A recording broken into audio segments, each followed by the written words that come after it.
outside the ring. This is a bloodbath. Either he eats or I eat. I truly want that belt. For no matter what occurs outside the arena, what stands the test of time is what happens within the ropes. Pienso noquear a Oscar, pienso ganarle de una manera contundente. Sin duda, a mí no me va a quitar mi cinturón. It's a game of chess inside the ring. I'm not scared of no other fighter. I'm not scared of nothing. Vamos a ver si su quijada resiste estos golpes fuertes del campeón. All in the quest to become the type of champion worthy of entering the pantheon of those who have come before. Y de aquí me quiero ir a lo mejor a la categoría de peso ligero donde hay grandes nombres, donde hay grandes bolsas. I'm not gonna let that happen. And I expect to be #1 in the world February 20th. Live on ESPN February 20th, for Miguel Berchelt and Oscar Valdez, destiny and tradition will collide. This episode 2 of Top Rank ESPN Berchelt versus Valdez, Blood, Sweat, and Tears was more promotional. They went through, diet, training, to where the first episode was just straight at you, like hit you with some fire. I dig it. I'm going to rate it a 4 out of 5 stars. I'm going to give it a B+, because it ended kind of strong. I got some timestamps here. So this is my first time seeing this episode, watching it in full. Normally, I like to get on these episodes, is what's called shoulder content, whether it's HBO 24/7, that's now defunct, Showtime All Access, PBC, Face-to-Face, PBC, all the content. But in this case, I'm reviewing it and recapping it a couple of days before the fight. So while I was watching the episode, I got a chance to do a little bit of research here. Watch this. Please subscribe. Miguel Berchelt is about to get knocked out by a Luis E. Lord, I forgot the man's name. Hold on. Luis Eduardo Flores, Colombian, who is now currently, as it stands, February the 18th, 2021, 8:37 a.m. Eastern Standard Time. He is 25-17. Here he is right here. We're about to watch him knock out Miguel Berchelt. A very early career of Miguel Berchelt by this guy. He has fought Cletus the Hebrew Hammer Selden last year. He has fought fighters that you directly know, Miguel Cruz. He has fought Ryan Martin. Ryan Martin fights tomorrow night on Showtime. Saturday night on Showtime against Robert Easter. He fought the brother of Lamont Peterson, Anthony Peterson, who keeps disappearing. Sharif Bjorgi, Regis Prograde, Jamel Herring. And then back in 2014, Miguel Berchelt, the only defeat on his career. So he's going to talk about this. And before I guess we play the clip, well, let's show the knockout first and then see what he has to say about it. So here, please subscribe and TstreeT Controversy with FightView360.com. Con esa zurda que derriba casi todas las defensivas. Así lo ha hecho a través de su carrera, con esas 18 victorias por nocaut de los 21 que tiene hasta el momento, sin derrota, como ya escuchábamos. Ahí viene el Alacrán trabajando la pelea. Se lleva ahí un impacto interesante en las zonas bajas. Aguanta Valente, cuidado. Ay, ay, ay. El Alacrán ha tocado la lona. Parece que puede recuperarse. No se nota en tan buenas condiciones. No. See those dance moves? ¿Qué le pasa? You see those dance moves? How y'all feel about that? Do y'all think like, sweet dance moves, going on Mr. Roboto? Yo, what do y'all think about? Like, y'all think he could be cracked again? Has this changed your thoughts on Miguel Berchelt? Now that you've seen this, are you like, I don't know, he got knocked out by some bomb? You know how y'all get. He got knocked out by some fucking journeyman, yo. Tank Davis gonna fuck him up. He better not move to 135, yo. I don't know. How does this make y'all feel? Let's go back and watch it again. How does it make y'all feel? Are y'all gonna say like he don't got no chin? If Valdez catch him, en las zonas bajas, aguanta Valente. Hit him with that can be classified as getting pieced up. Hay un impacto interesante en las zonas bajas. Aguanta Valente, cuidado. And he looked at the ref like, ref, how did you allow that to happen? They look, he like, oh shit. All right, I'm gonna let it play through, and then we're gonna get back to the episode. And I gotta stop cussing. Ahí viene el Alacrán trabajando la pelea. Se lleva ahí un impacto interesante en las zonas bajas. Aguanta Valente, cuidado. Ay, ay, ay. El Alacrán ha tocado la lona. It's got some moves for us. Parece que puede recuperarse. No se notan tan buenas condiciones. ¡No! ¿Qué le pasa ahí? El Alacrán ha probado la derrota. Now, let's go and hear what Berchelt had to say. Over 500 miles away, the man Valdez seeks to dethrone has never forgotten how he earned his belt. 11 blistering rounds against Francisco Vargas that ended with an exclamation. Para esa pelea, mucha gente no confiaba en mí. Yo nunca había peleado más de 6 rounds. Tengo el único knockout en mi contra en un round ante un colombiano que mucha gente lo considera un don nadie. Aguanta Valente, más carne de cuidado. cañón para Vargas y veía que mucha gente no me daba una oportunidad. Y la verdad es que eso me motivaba mucho, la verdad es que me molestaba porque decía, estas personas no me conocen, no saben lo que yo he sufrido, no saben lo que yo soy. So, you know, that's probably going to change a lot of people's opinions, but nonetheless, I'm still giving Berchelt the edge. Valdez has a lot to lose, especially if you know that they have a amateur history or, you know, a little bit of bad blood in regards to Berchelt feels that, I'm guessing from what I'm getting from it, that Valdez was privileged and there was a lot of politics regarding Valdez getting into the amateurs and Berchelt not. So basically, they've been circling each other for a long time. The fight was supposed to originally happen in December, right? Did it get canceled twice or postponed twice? But the last was supposed to be in December of 2020. And then Berchelt got COVID. Valdez was upset. He talked about it in the last episode 1 of Blood, Sweat, and Tears, which we'll put both down below in the description box. He talked about how he felt that Berchelt was social media watching, you know, and he saw Berchelt with people and partying or whatever hell he was doing. He was upset about it. So once again, this episode really was pretty much just them, you know, going through the motions, you know, how Berchelt started his pro career. That's a pretty sad story right there. That's a pretty sad story. Also in this episode, you know, and he's talked about it openly now that, you know, he's interested in moving up in weight to lightweight. You know, he wants big money fights. So here, let's listen to how he started boxing. Basically, he's going to talk about how his mother, you know, like he just had to leave the home. I don't know if he had to leave, but let him explain it. Boxear.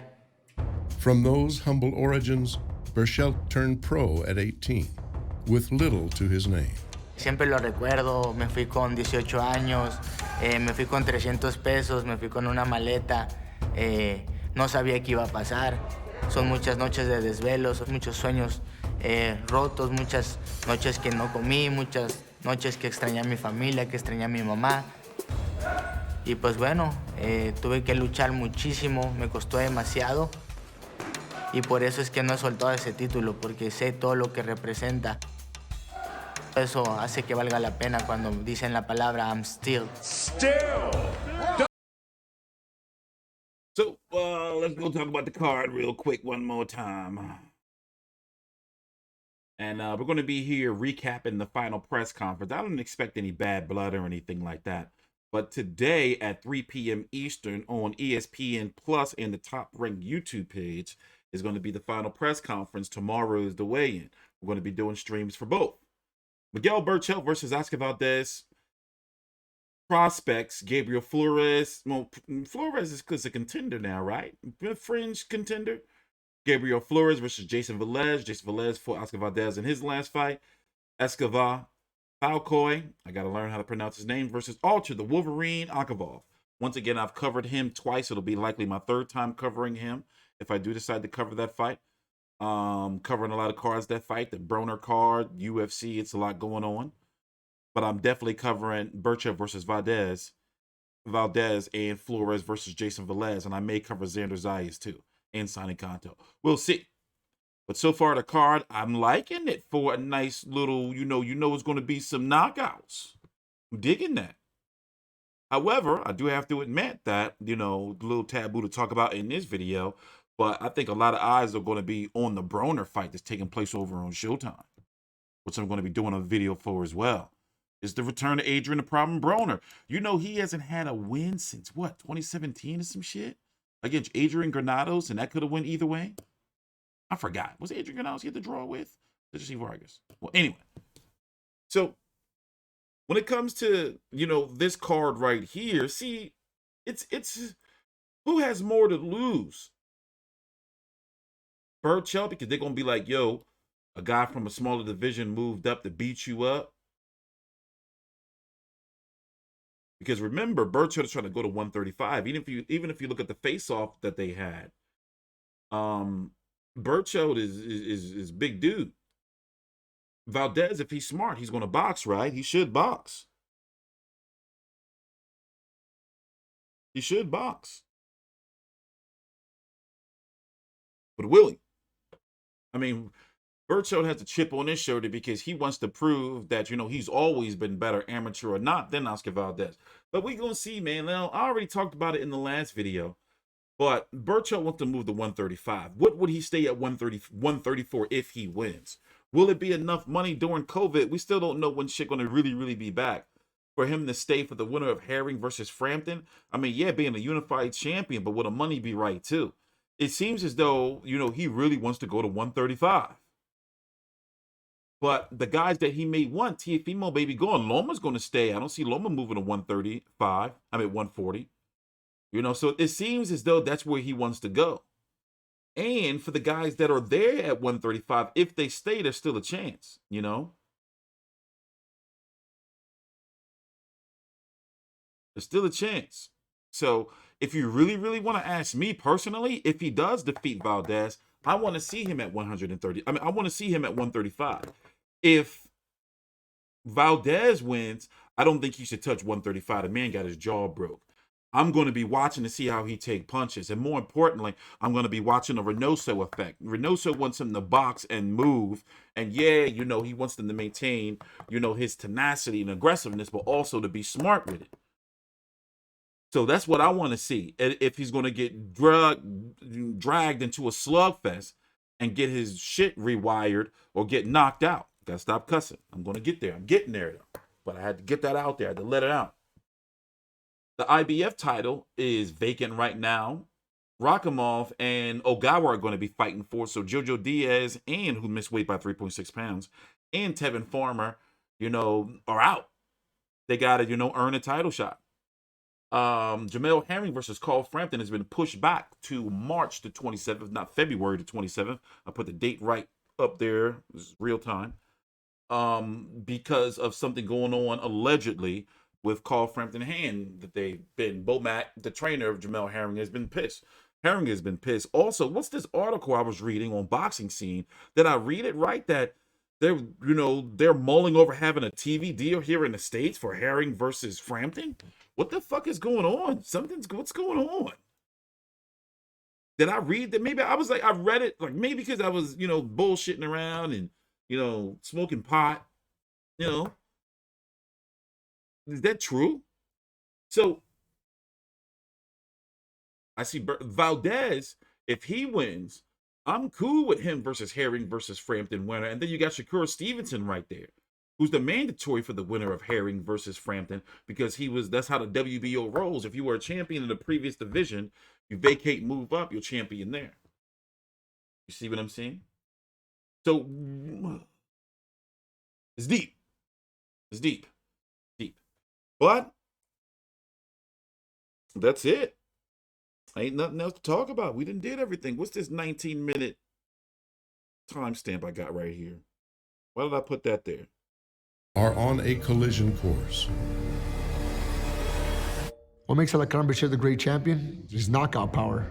Like the video. Please subscribe. Without a doubt, this is my toughest test of my career. He's a great fighter, but I consider myself a better fighter. Either he eats or I eat. You know, I truly want that belt. He wants to defend it. I want to take it away from him. I'm going to do whatever it takes to win. Ever since I was a kid, I dreamed of becoming a WBC world champion. He has it, and you can tell he doesn't want to let it go. High production quality episode though, man. High quality shit. So once again, we're gonna be here streaming the see what you guys think, and we're gonna replay that clip from Berchelt getting laid out, and we're gonna talk about it because I think that a lot of people, you know, see, it was so early in his career.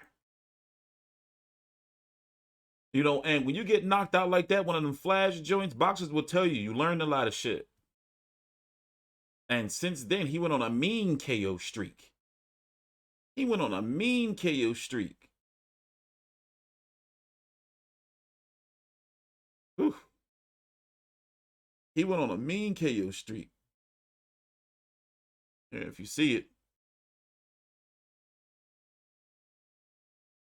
So for a guy coming up from a smaller division, who had his jaw broken, who's known to getting to slugfest, it's just like prayers to you, mate, meaning Oscar Valdez.